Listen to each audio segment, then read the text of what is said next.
तो रोमियो 6 अध्याय में जाएंगे सबसे पहले, ठीक है। तो यहां पर रोमियो 6 में 6 की 12 में ऐसे लिखा है, इसलिए पाप तुम्हारे नश्वर शरीरों में राज्य ना करे कि तुम उसकी लालसाओं के अधीन रहो, और ना अपने अंगों को अधर्म के हथियार होने के लिए पाप को सौंपो, पर अपने आप को मरे हुओं से जी उठा हुआ जानकर परमेश्वर को सौंपो, और अपने अंगों को धर्म के हथियार होने के लिए परमेश्वर को सौंपो।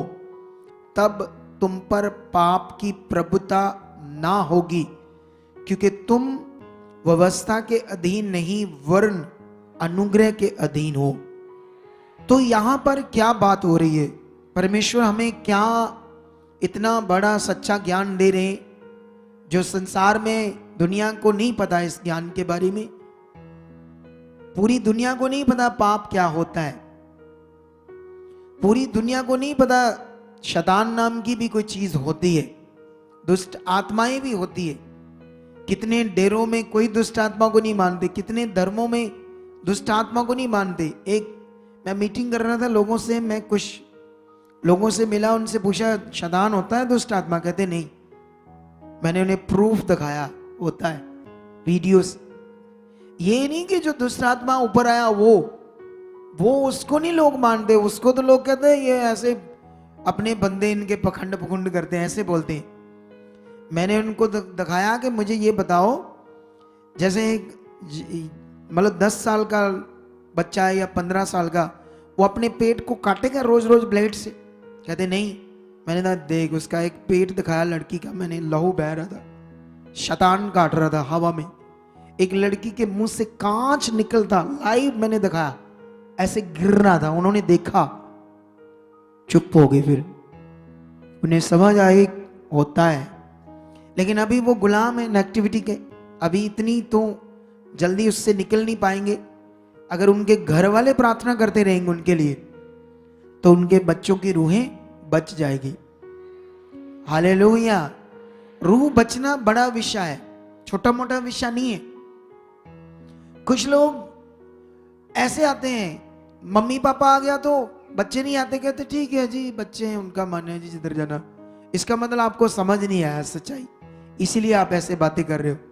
अगर कोई एक जन आ गया तो कहते नहीं मैं ही आता हूं, वो तो आते नहीं, वो अपना जाते हैं इधर उधर, तो मैं तो अपने लिए आता हूं बस। पता नहीं, उससे भी आ रहा है, लेकिन उससे भी ज्यादा पता नहीं। जब पता चल जाएगा। एक बार मेरी 2020 जब लॉकडाउन हुआ तो यूके में एक लेडी से मेरी बात करवाई गई। मेरी बात होते ही वो रोने लगी, ऊंची ऊंची रोएगी। मैंने उससे पूछा चुप करो, मेरी बात तो सुनो, लेकिन वो रोते ही जा रही।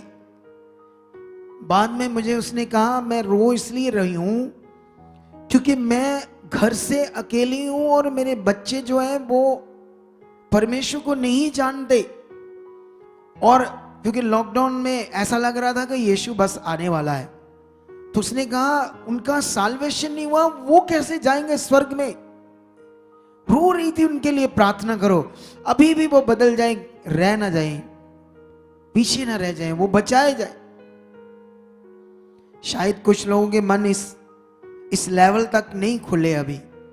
कुछ लोग जो इधर आते हैं इतने इस लेवल तक मन नहीं खुले, इसलिए वो नॉर्मली आते हैं अपने लिए, कामों के लिए। कितने काम चाहिए बोलो आपको? कितनी ब्लेसिंग चाहिए? क्या चाहिए तुम्हें?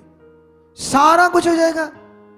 छोटी मोटी बातें, ये छोटी मोटी चंगाई लेना, ये कोई भी काम, छोटी मोटी बातें वो हो इसलिए नहीं रही क्योंकि तुम छोटे हो, सोच छोटी है, अभी बड़ा कुछ तुम्हारे दिमाग में बैठा नहीं, वो दिल नहीं बना जिसके साथ खुदा काम करता, वो मन नहीं अभी खुला क्योंकि ध्यान अभी परमेश्वर की बात पर आया नहीं, समझ आई नहीं।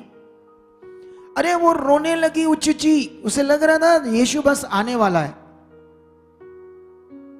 अच्छा, तुमने कभी ऐसे, जब तुम आत्मा में चलने लगोगे तुम्हारे अंदर वचन चलते रहेंगे, वचन तुम्हें रोज रोज वो बातें याद आती रहेगी जो स्पिरिचुअल है, जो खुदा के साथ बढ़ने वाली बातें। तुम शरीर में रहोगे वो याद नहीं आएगी तो तुम बढ़ नहीं पाओगे।